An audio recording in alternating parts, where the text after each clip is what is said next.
the Prophet of mankind, the peace of our heart and mind, the most generous and kind, sallallahu ta'ala alayhi wa sallam, has stated that the beloved and blessed Prophet sallallahu alayhi wa sallam, he said, I should repeat myself there. On the day of judgment, the very first question that will be asked to a man out of his deeds will be about Salaah. And if his Salaah is correct, he will succeed. But if it is incomplete, he will be disgraced and suffer loss. So from this hadith, you can see where I'm going in terms of this lecture. It is a carry on from last week if you were here. And for the viewers, it is also from last week. I was talking about the purpose of our lives. Now, I'll just ask the question again. What is the purpose of our lives? Anyone remember? Oh, I should know. Worship Allah. To worship Allah Azawajal. And how do we worship Allah Azawajal? By praying 5 times a day. May Allah Azawajal reward you. Yes, by praying 5 times a day. Our Fajr, our Zuhr, our Asr, Maghrib, Isha. Also, being obedient to Him as well is also our purpose of life. You know, when we have a creator, how a slave is to a master, we obey them, we are obedient to that person. But this is Allah Azawajal, our creator. Allah Azawajal is the one who gives us sustenance. Allah Azawajal is the one who's given us everything. Everything we have is a blessing and a loan from Allah Azawajal. And I've said that previously before, I don't need to go into further detail. But Allah Azawajal has given us everything, and how we repay Him back, or try to, is by being obedient to Him. If He's giving us gifts and these blessings, we should be obedient to Him. So, reading namaz is how we be obedient to Allah Azawajal, and it's our purpose of life. The reason for our creation was to worship Allah Azawajal, to magnify, to glorify our Lord. This is the reason why we were created and put onto this earth, us and jinn kind as well. Now, before I go on, inshallah Azawajal, I'm just going to give a blessing about Durood Sharif as well. Because Durood Sharif is an invocation, something we read to ask Allah Azawajal to bless the best of creation, His beloved, His Habib sallallahu alayhi wa sallam. And reading Durood Sharif upon the Holy Prophet sallallahu alayhi wa sallam, and also sending the reward of that Durood Sharif to Rasulullah sallallahu alayhi wa sallam, asking Allah Azawajal to send salutations and blessings upon our beloved Rasul sallallahu alayhi wa sallam, is a great reward for us. There's many benefits that I say every week. So for this week, and it's probably the same as last week as well, because it's a reminder for everyone that the Prophet of mankind, the peace of our heart and mind, the most generous and kind, sallallahu alayhi wa sallam, stated that adorn your gatherings with the Durood Sharif, because this will be nur for you on the day of judgment. When the day of judgment comes, if you look at the horrific scene of the day of judgment, that the sun is what? Is it 1.5 miles, a mile above us, and will be burning. Some people will be drowning in their own sweat. That's how hot it will be. And we have to cross the bridge of Salaah. But the Durood Sharif that we read in this time, preparing for the day of judgment, it will inshallah be nur for us. This is the great blessing of the Durood Sharif. So many blessings. So with love and devotion, this time louder, so even the mic could possibly hear you as well. Let's send Durood Sharif upon the Holy Prophet sallallahu alayhi wa sallam. Sallu ala al-Habib sallallahu ta'ala ala Muhammad sallallahu ta'ala alayhi wa alihi wa sallam. Now going back to the topic in hand, about namaz, about salah, about our prayer. It's a carry on from last week. And I gave you how it's the purpose of our life. I gave you the mindset that we should have about namaz, that if I turn it into a monetary gain, how the masjid would be empty. And that we should have the mindset that this thawab that we gain will be the thing that helps us in the hereafter.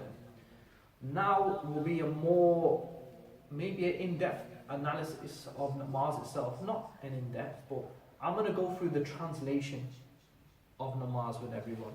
Because many people don't know what they're reading when they're standing up for salah. And when a person doesn't know what they're reading and it's just coming out of their mouths, how can that person be concentrated during the namaz? I said last week that, you know, namaz is a thing, or prayer is a thing where we have the chance to speak to Allah Azawajal, and only Him. When we are praying, it is only us and Allah Azawajal. That's it. Us and Allah subhanahu wa ta'ala. And we are specifically talking to Allah Azawajal, and we don't know what we're saying. We're just mumbling words in Arabic and we don't know what we're saying.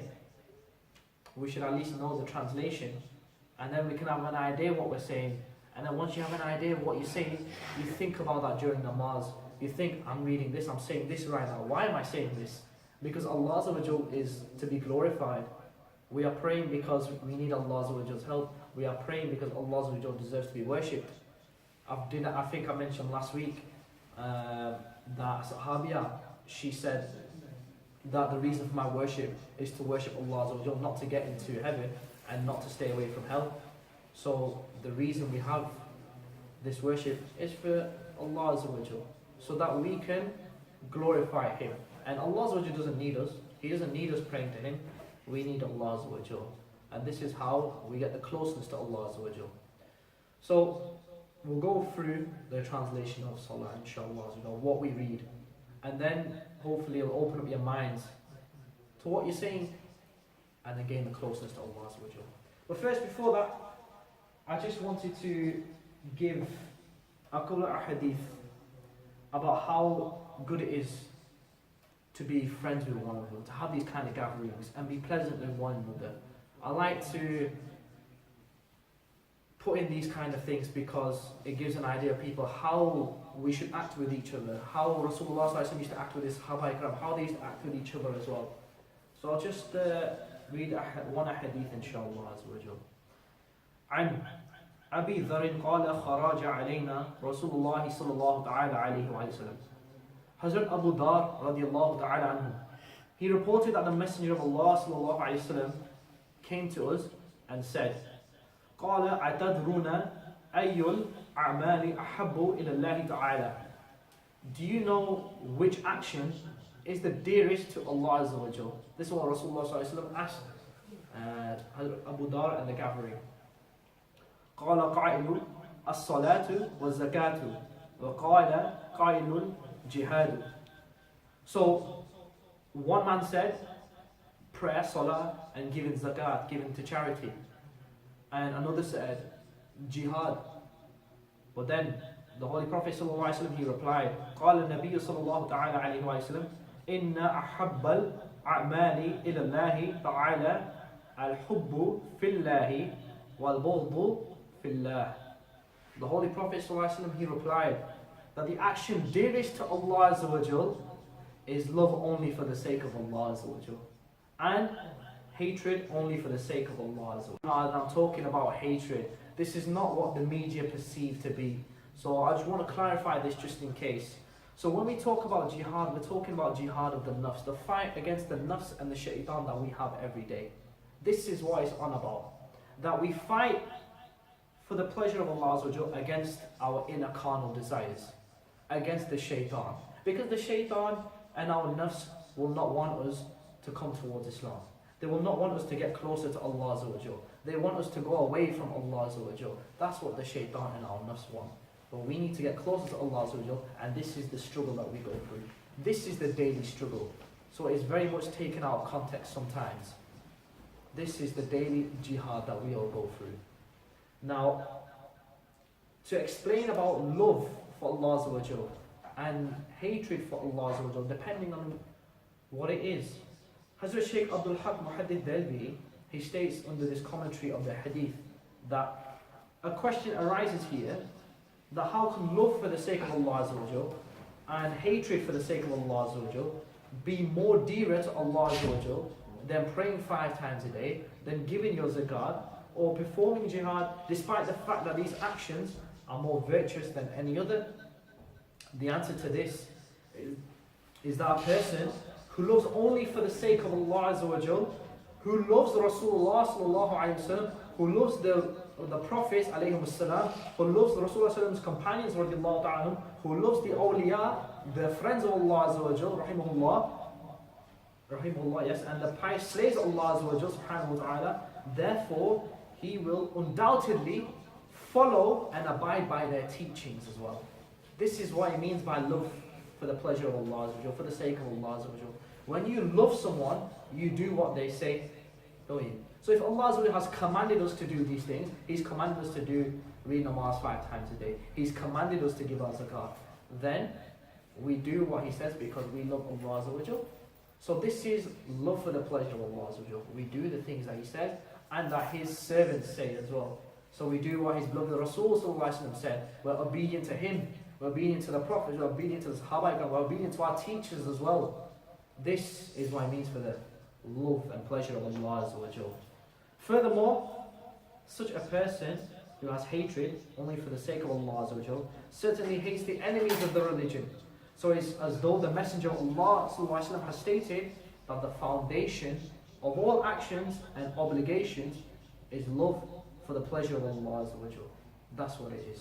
And in terms of, let's say, the hatred, this is for people who, what's the word I'm looking for? The word is disrespect of Allah and His beloved Rasul, who disrespect Islam. And this is maybe people who even claim to be Muslims as well nowadays. There are people who give disrespect to Allah and disrespect to His beloved Rasul. So it's very important who we get our knowledge of as well. We can't just listen to anyone and any random person. We have to make sure, do their teachers and their teachers and their teachers and their teachers go all the way back to Rasulullah.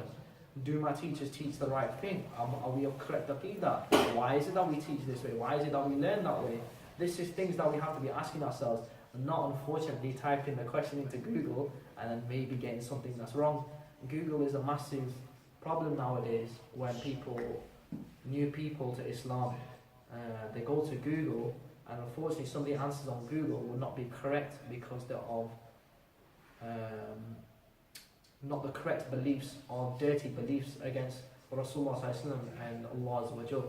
So if there is any questions that need to be asked, the one advice that I give to everyone is ask a teacher, ask a person who is studying knowledge.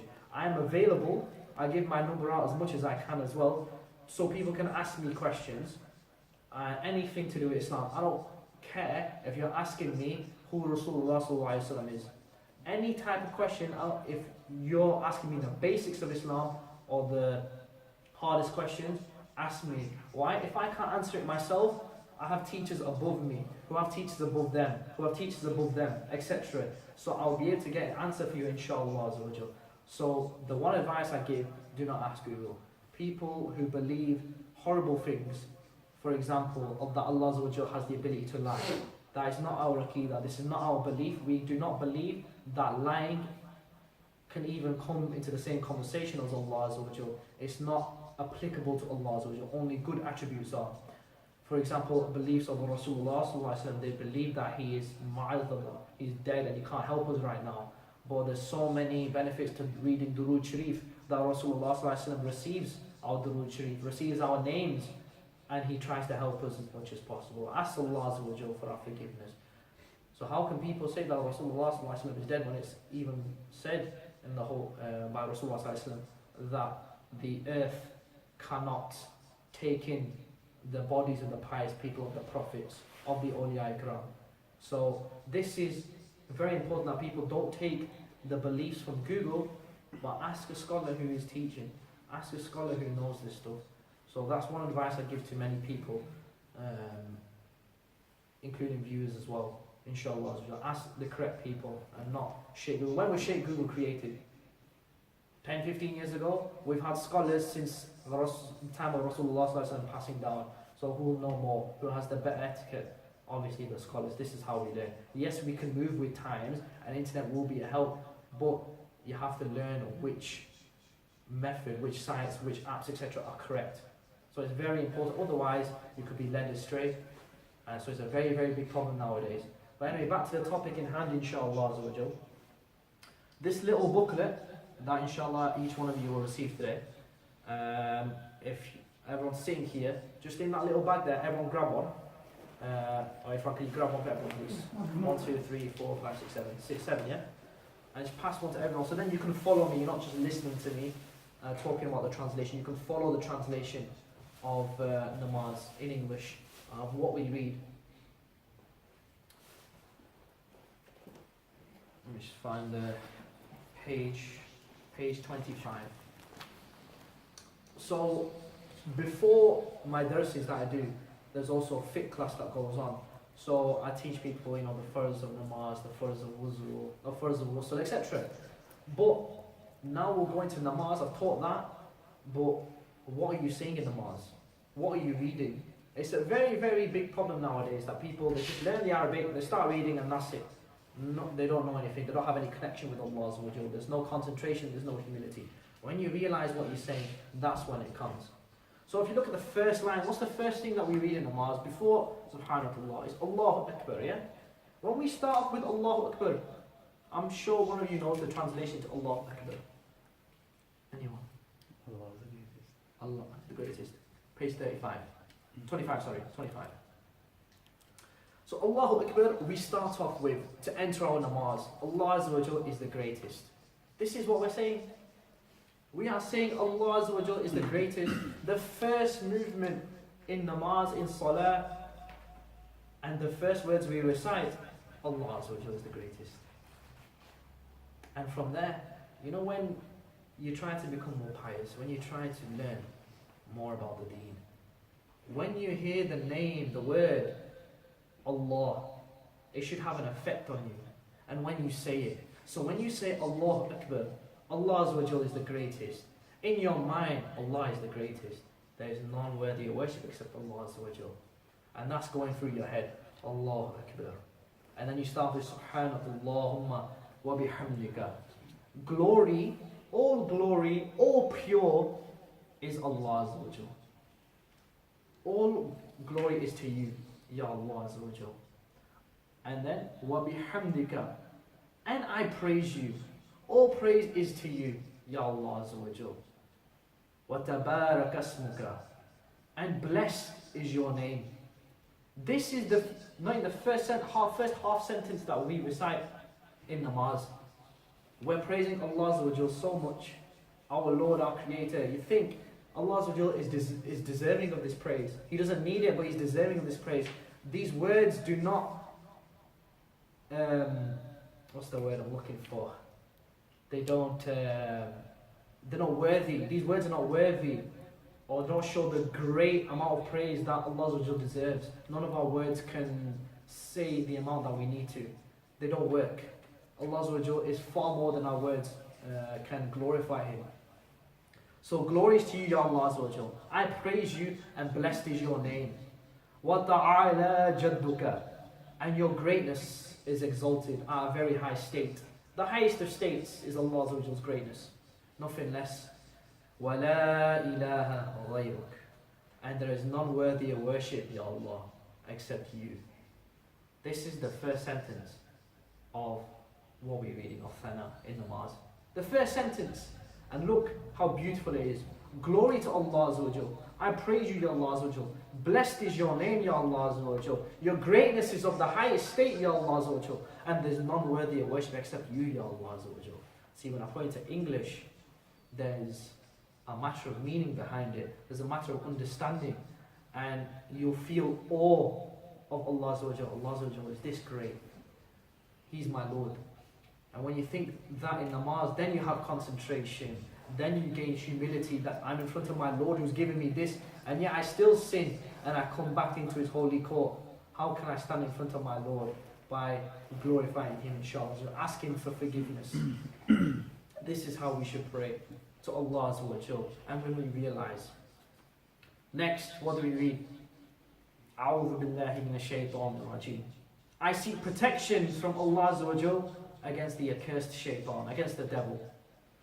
We are asking Allah Azawajal to seek protection from the devil, because the devil is the one who is wanting to take away us from Islam. He wants to take away our iman. He's not here for anything else except our destruction. That is the job of the devil. There's been many stories that you probably heard about the devil. Maybe I'll do for another topic at a later time. I've said it many times now that I'll do one on how the devil speaks to us in our mind, how our desires speak to us in our mind, and how Allah Azawajal can speak to us in our mind as well. So it's a very intense topic, maybe for a future day, inshallah azawajal. And then after that we recite Bismillahir Rahmanir Rahim. Bismillahir Rahmanir Rahim is a phrase that we should use many, many times a day. Before we do anything that's permissible, we should recite Bismillahir Rahmanir Rahim. What is the meaning of Bismillahir Rahmanir Rahim? Something that we've been told to say as much as possible. What's the meaning behind this? With Allah's name I begin with. Allah's name I begin with. The most kind and the most merciful. This is the first thing we recite when we recite Quran. When we're starting Surah Fatiha, before doing any action that's permissible, we should recite Bismillahir Rahmanir Rahim. And we are saying with Allah's name I begin with, the most kind, the most merciful. And when people, they take Islam out of context and the Quran out of context, you see these people nowadays, and they say Islam's all about war, this, that, whatever. Tell them, what's the first thing that we recite before even touching the Holy Quran? Bismillahir Rahmanir Rahim. And what's the translation? The most kind and the most merciful. Allah is the most kind and the most merciful. And this is not just to Muslims as well. This is also to non-Muslims, to animals, to many kind in this world as well. So when people say that and take it out of context, I think, what's going on here? Do you even know what we read first? Allah's name I begin with, the most kind, the most merciful. Next page. Then we start Surah Fatiha Sharif. Alhamdulillahi Rabbil Alameen. All praise to Allah Azza wa Jal, the Lord of all the worlds, the sustainer of all the worlds. Allah Azza wa Jal is the ruler of all the worlds. This is the vastness of Allah Azza wa Jal, His grandeur, His greatness. And just one point of tajweed I want to make out as well, why I think is very, very important as well. I'm going through translation with you all. Now notice how I said Alhamdulillah. It's the like that. Now, normally how people learn it, unfortunately, is without tajweed and they go Alhamdulillah. Just normal yeah. And when people say like that, unfortunately the meaning changes. The meaning changes. So it wouldn't be all praise to Allah Azza wa Jal. Alhamdulillah, ma'allah. If people say that, even they don't have the intention of saying it, it's just that this is how they've been taught, unfortunately. But I'm making you aware now, just in case, because you don't want to be saying this. It means to extinguish Allah Azza wa Jal, or to destroy Allah Azza wa Jal. So this should open your eyes that I need to be saying this correctly. Because even though I don't have the intention for saying it, I'm still saying it.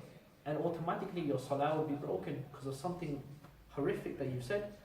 How can someone say that? If they knew the translation, they wouldn't say it. They'd be working every single day and night to make sure they say it properly. Now if someone is learning tajweed and the duration that they're learning it, they'll be forgiven for their mistakes because they're now in the process of learning and trying to rectify it. But it will take time, especially for something like ha to come out, ayn, qaf, or, dha. Many times people come to me and they say, I want to learn. But it's difficult, but we have to go. This is something that's first upon us to know. So, Alhamdulillahi Rabbil Alameen. All praise to Allah Azza wa Jal, the Lord of all the worlds. Ar-Rahmanir Rahim. We just went through this. The most kind, the most merciful. Allah. Ar-Rahmanir Rahim. The most kind, the most merciful. Maliki Yawmiddin. The owner of the day of the deen, which is the day of judgment. So Allah Azza wa Jal is the owner of the day of judgment. Iyaka na'budu wa iyaka nasta'in. We worship you alone, and we alone, we ask for your help. Now, some people also take that out of context and say that we can't ask other people for help. We can't ask Rasulullah for help. We can't ask the awliya ikram for help. Of course we can. This is not a refutal against us asking the awliya ikram, asking Rasulullah sallallahu alayhi wa sallam. We can't ask them because many people did ask them in their times to do dua for us, to help us in this way, because they have the power. And I gave an example once that you'll have, maybe most of you should have brothers and sisters, for example. And growing up, let's say you wanted something, but there's a brother or sister you go to to ask them, why do you ask me? Because they listen to you, they're your favorite. So you've asked someone else to ask your parents, I want this thing. So you've asked them for help. When you ask your mother, Mum, can I just have a cup of tea, please? That's technically asking for help. Is that then shirk, asking someone else for help? Of course not. Because then probably everyone's guilty of it. It's not. So anyone who says asking Rasulullah for help is shirk or the awliya ikram, not correct. But here we do, it's by the power of Allah Azawajal that they can help us. That's the difference. We do not believe that they can help us. It's the power that Allah Azawajal has bestowed upon them that they will help us. So technically we are asking Allah Azawajal by asking them indirectly. So that's what the difference is. Yeah? Ihdina as-sirat al-mustaqim. Allah Azawajal, make us tread on the straight path. Guide us towards the straight path. Sirat al-ladhina an'amta alayhim. The path of those you have favored and put your blessings upon them. This is the translation. So we are asking Allah Azawajal in Surah Fatiha Sharif to guide us to the correct path, that you put your blessings on these people, on the awliya ikram, on the prophets, on Rasulullah sallallahu alaihi wasallam. Guide us towards that path, ya Allah Azawajal. This is the dua that we're asking in namaz, and we're only the first bit through. غير المغضوب عليهم ولا الضالين. Now this is carrying on from guide us to the straight path of those people that you have blessed, the path of those people that you have blessed, and not of the path of those people who have earned your wrath or of those who have gone astray. So this, we're asking Allah, don't let us go away from your path. Don't let us tread the path of those who have earned your wrath. Don't let us tread on this path that people are committing haram or they're not part of Islam, that they're gaining your wrath. Because we don't want to see Allah's wrath on the Day of Judgment. We only want Allah's mercy to take us into Jannah, inshallah. So this is the dua that we recite in Surah Fatiha Sharif. After that, you recite any surah, but I'll go through the main one that everyone recites. Qul huwallahu ahad. Say, Allah is one. And this say is a command to us, but also this is Allah talking to Rasulullah sallallahu alaihi wasallam. Allah is telling this beloved Habib sallallahu alaihi wasallam, say that Allah is one. Say it to the people. Allah is one. Another point of tajweed actually here. Qul and kul. One like a Q, which is qul, which is the correct one, and then the other, which is qul, gaf, qul. Now, if someone who doesn't know tajweed, they just go qul huwallahu ahad, the normal K, gaf, this changes the meaning. So instead of saying, say he is Allah Azza wa Jal, qul, the gaf actually means eat. So if you say qul huwallahu, this is eat, Allah Azza wa Jal is one. This is why it's very important to learn tajweed and make sure you can pronounce your letters properly.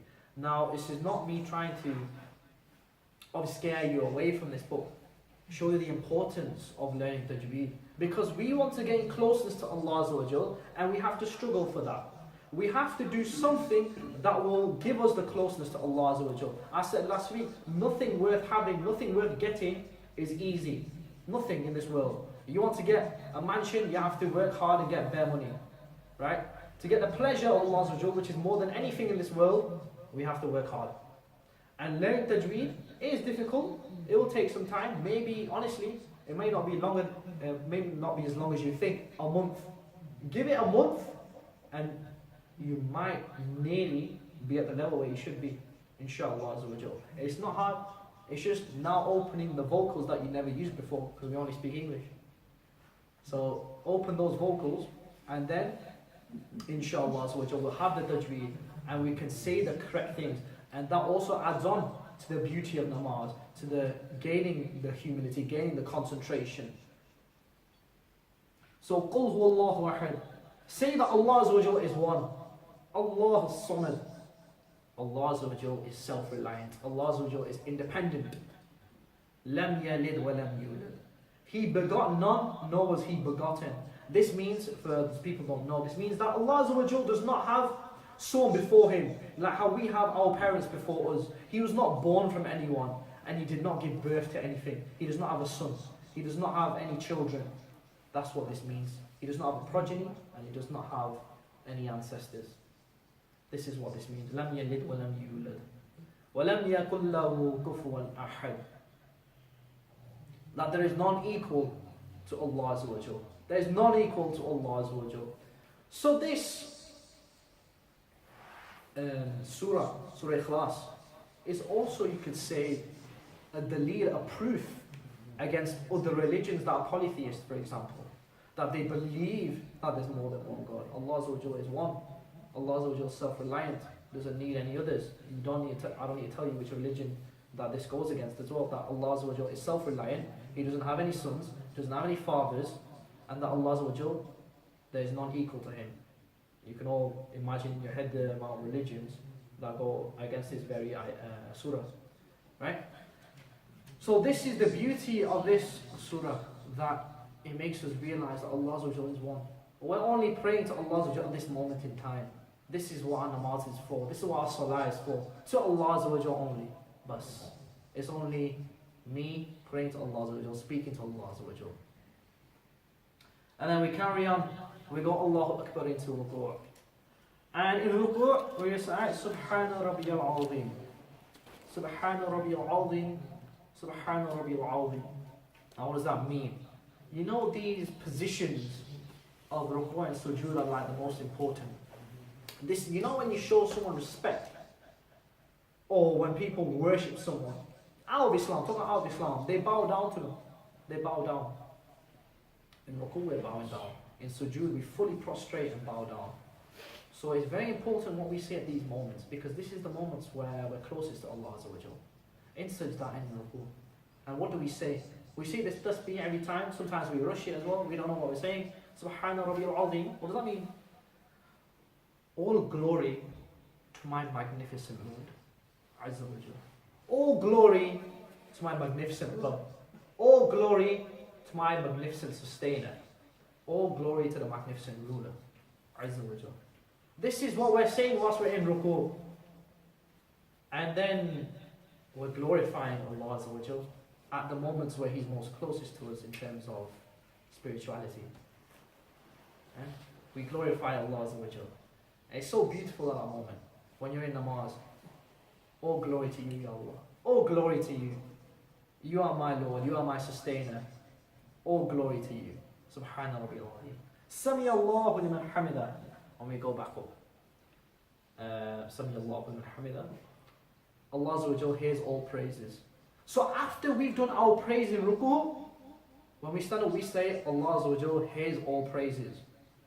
Allahumma rabbana wa lakal hamd. And for Allah Azza wa Jal is all praise. Allah Azza wa Jal deserves all praise. For Allah Azza wa Jal is all praise. This is what we say. And then into sajda. Allahu Akbar. Again, every movement we make is with Allahu Akbar. Allah is the greatest. Allah Azza wa Jal is the greatest. And we go into sajda. Sujood. And what do we do here now? This is where we're in full submission to Allah Azza wa Jal. This is the position where Allah Azza wa Jal hears us most. This is said to be the position where our namaz is accepted. And where we get forgiven. Because we are now fully bowing down. We're giving up every amount of pride, bit of ego, everything up to Allah Azza wa Jal. We are bowing down to Him in this moment. And we say, Subhana Rabbiyal A'la. Subhana Rabbiyal A'la.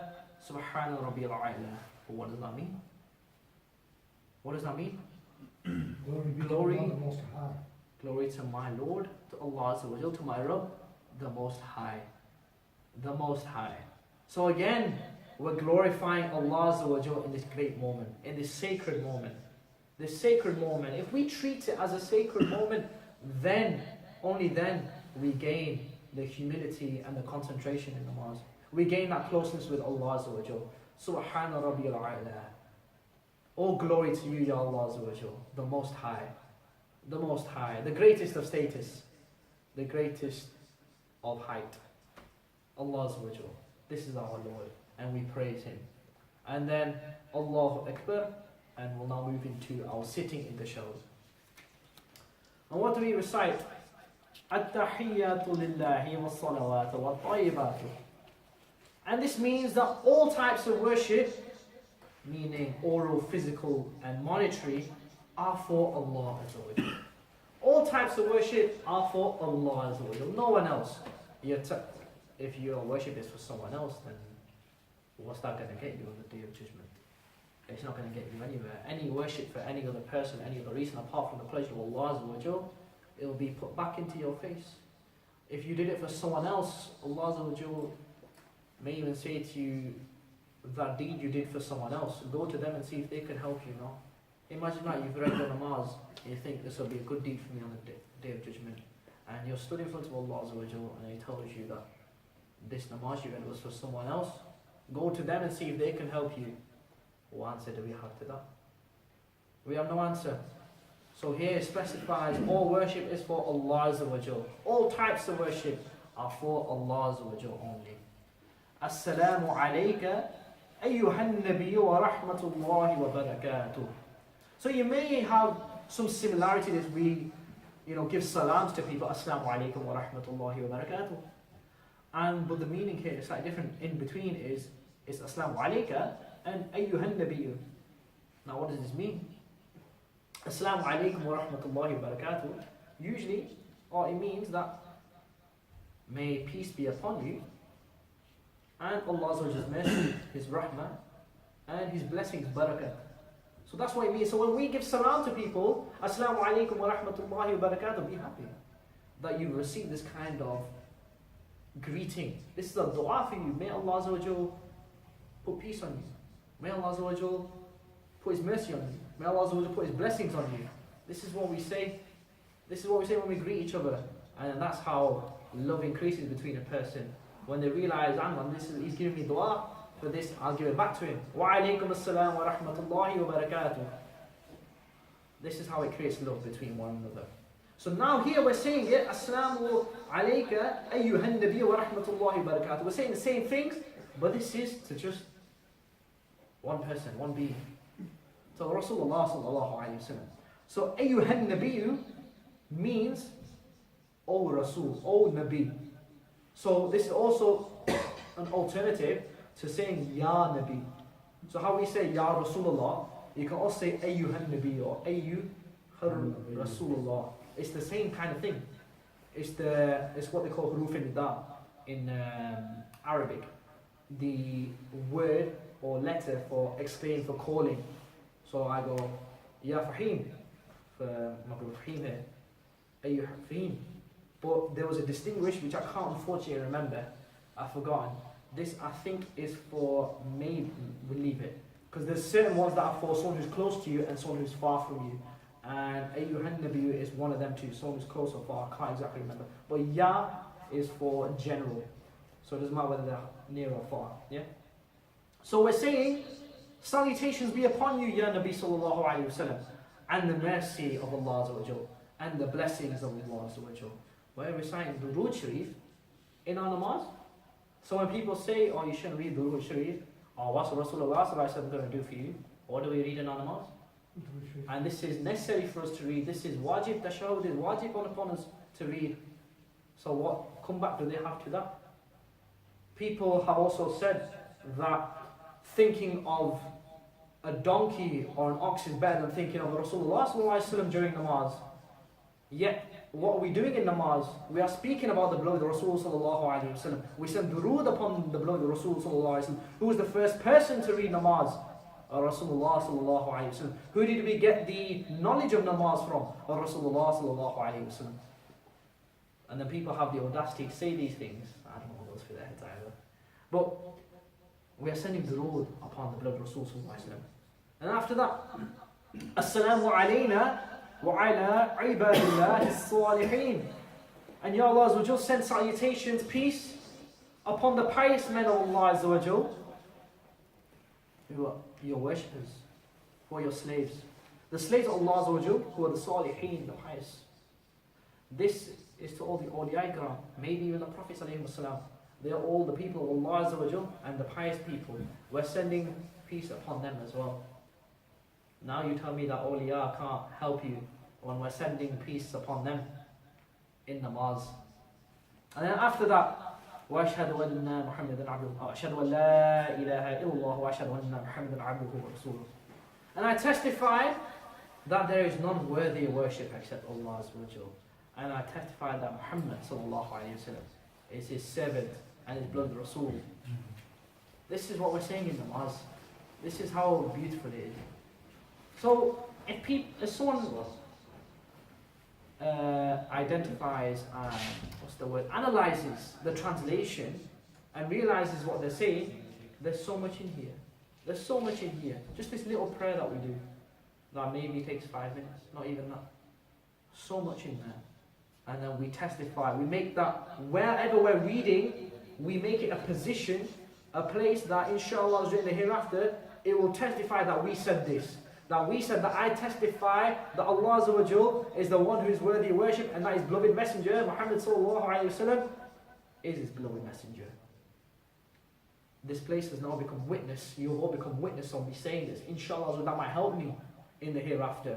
This is why also the place of namaz that where we read, that will become a witness for us, inshallah, that we've said this, that we believe in this, that we know this, that we have this correct belief, that we have iman. And that inshallah we die with this iman. And then we go on to Durood Ibrahim. Allah, we read Durood Sharif in our namaz as well. Allahumma salli ala Muhammad wa ala ali Muhammad kama sallaita ala Ibrahim wa ala ali Ibrahim innaka Hamidun Majid. Allah Azawajal, send Durood Sharif, send peace, send salutation on our Master Muhammad sallallahu alayhi wa sallam, and on his descendants and on his family, as you send salutation on our Master Ibrahim alayhi salam and his family and descendants. So we are asking Allah Azza wa Jalla how he blessed and put salutations upon Sayyidina Ibrahim alayhi salam to Sayyidina Muhammad sallallahu alayhi wa sallam and his descendants and family. And then it goes on, Allahumma barik ala Muhammad wa ala ali Muhammad kama barakta ala Ibrahim wa ala ali Ibrahim innaka Hamidun Majid. Innaka Hamidun Majid. Indeed, you alone are praiseworthy and glorious.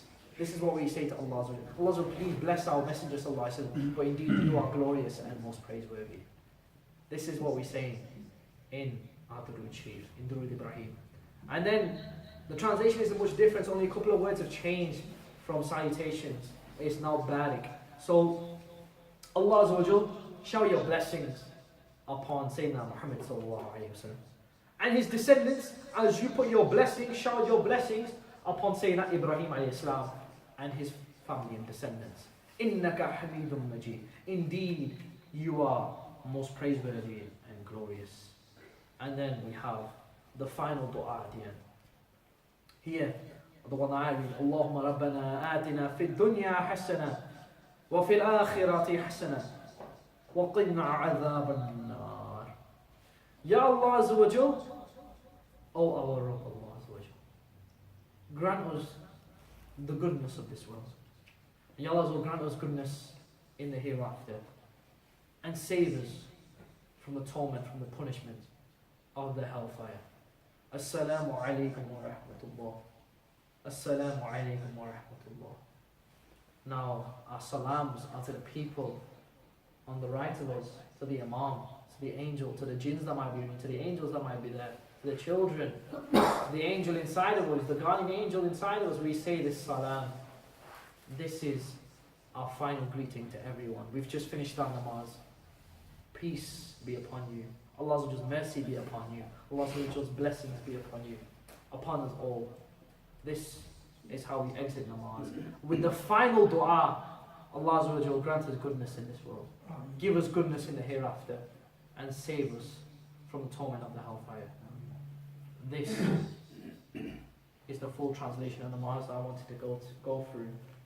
And hopefully it gives you an idea. The little books now you've taken away, keep them inshallah as a gift from me. And may Allah will give you the ability to read it, because it's got everything you'll need to know for Zulu. It's got the 4 Farz of Wuzu, It's got the 6 preconditions to namaz, the 7 faraid of namaz, the 30 wajibat of namaz. This is all stuff that we have to know. It's farz and wajib upon us to know these things. It's got how to do tayammum, the faraid of tayammum. In the, I'm forgetting if it's got a translation of namaz, so you can go over it again. If you have any, if you've forgotten translation, go over it again, learn it. Learn what you're saying to Allah Azawajal when you're having a sacred time with Him. It's got, that's it, the ghusl, that's what I was forgetting. The method of ghusl and the faraid of ghusl as well. So there's many things in this little booklet, and if anyone wants to buy this, any Dawud Islami Mukta, this little booklet is 30 pence that I bought it for. 30 pence for this beautiful little booklet of knowledge. So much knowledge is in here, and it's for us, for everyone to know this knowledge. So we've gone through the translation of namaz. Try and implement it in your namaz as well. Because namaz, I went through it last week, the importance of namaz, how beautiful it is, and why namaz has the status it does. It is, I said last week, Rasulullah had his mi'raj. He saw Allah Azza wa Jalla with his own eyes in his wakeful state. What's the believer's mi'raj? 5 times a day reading namaz. That's our mi'raj. So concentrate on your namaz. Come to read namaz. Change your mindset about namaz. Some people think namaz is just something that we have to do. Oh yeah, you know, Allah Azza wa Jalla commanded us, yeah, let's just do it. Get over and done with, whatnot. But you don't know, this is sacred time with your Lord. This is sacred time with the one who created you. This is the sacred time with the one who's brought you into this world, who created your family, who's given you every single blessing that you've got right now. And if I put it into context, how many blessings we have in a second.